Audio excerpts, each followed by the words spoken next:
Welcome to the next section of this class, where I'll be focusing on value. In this particular lesson, I'll be running through what value is, how you can create it. We'll be doing this in a small demonstration, followed by a small exercise to give you a better understanding of what this is. Okay, so what is value? Value refers to the lightness and the darkness of particular areas of a drawing. Value is important within drawings. It helps to create the illusion of a 3D form within your drawings. You can create value in your drawings through using a variety of light and dark tones. This can be done through shading, hatching, or even cross-hatching, which we'll be covering now. Let me show you how to create your own value in all the different types. Okay, let's just get straight into it. Let me show you how to create these. Firstly, let me show you all the different types of shading in which you can do before we crack on to the demonstration and the exercise for this lesson. So this will be in the resources panel below. We will come to this in a second, but firstly, let me break down the three different types. Just going to make sure I have a sharp pencil for this. So the first type that we've got is either got hatching or you got cross hatching. So this is done just by adding a bunch of lines together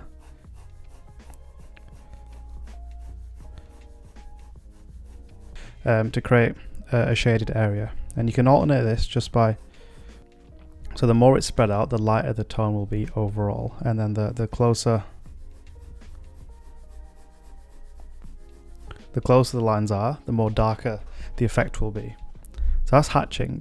Then we've got cross hatching, which is using the same concept but using two lots of lines. So let's start off with a light tone, and then you'll just turn your page ever so slightly. That's the cross hatch. And then if you want to give a darker tone, you just make sure the lines are closer together. So those are the two different types of hatching that you can use. And then let's move on to the second one, which is shading. So this is something, so far we've been using the pencil on its tip, but this is something that you can hold your pencil either like this, but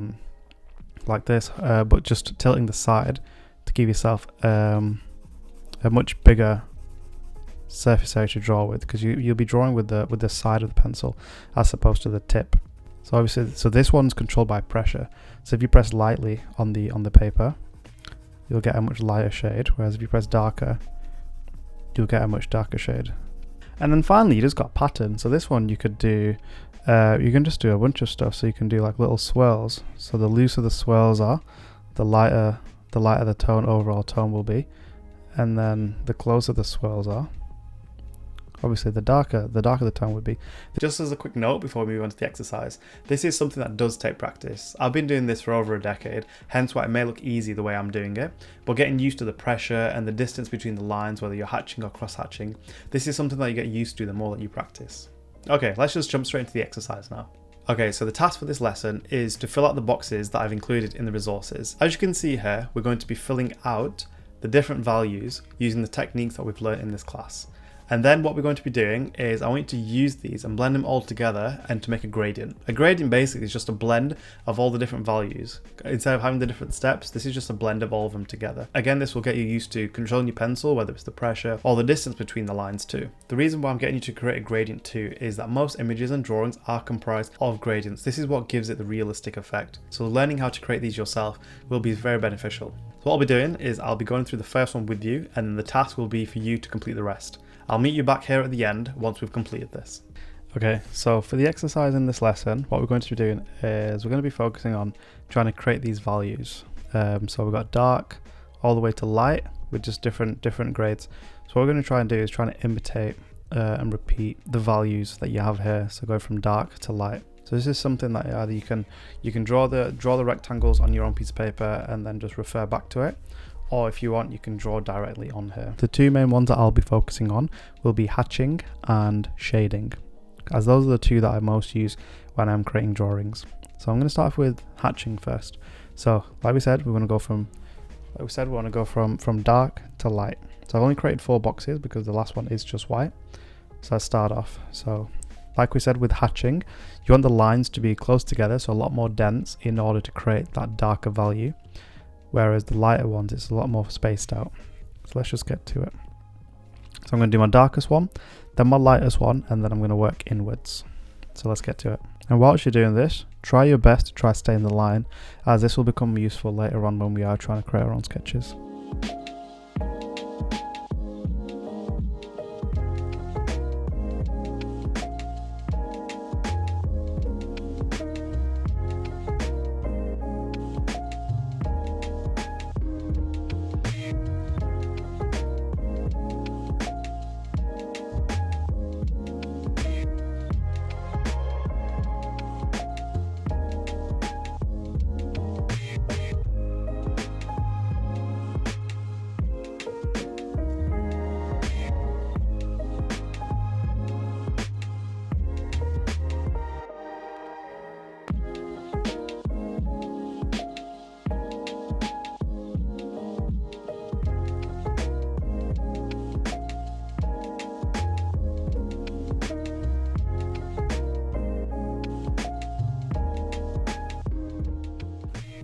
So here's what we've done.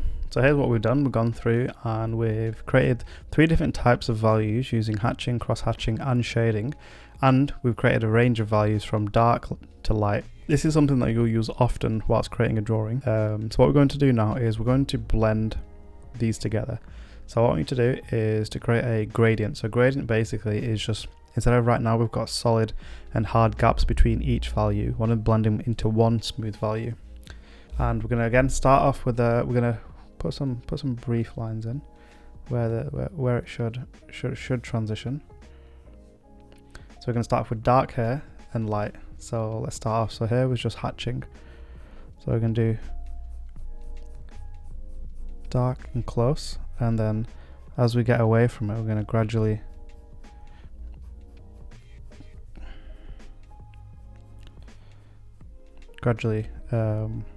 increase the spacing. So I'm just going to go back in and increase the darkness a little bit.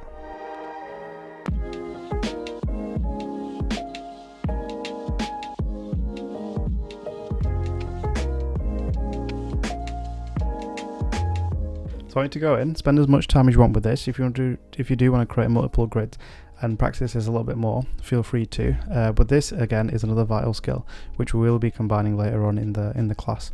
So understanding this and be able to get good control of your pencil, whether it's the spacing between your lines, the angle at which you're cross hatching, or the pressure in which you're adding to your shape. Okay, so as a quick recap of this lesson, we went through what value is, how you can create it, and all the different techniques that you can create value with. In the exercise, you got an opportunity to create these values, and like I said before, don't forget to upload it in the project panel if you do want feedback on how you did with this exercise. In the next lesson, we'll be moving on to an introduction into light and shadow. This will give you a better understanding of the values that we learned how to create in this lesson and how it can be applied depending on the light source. Okay, I'll see you there.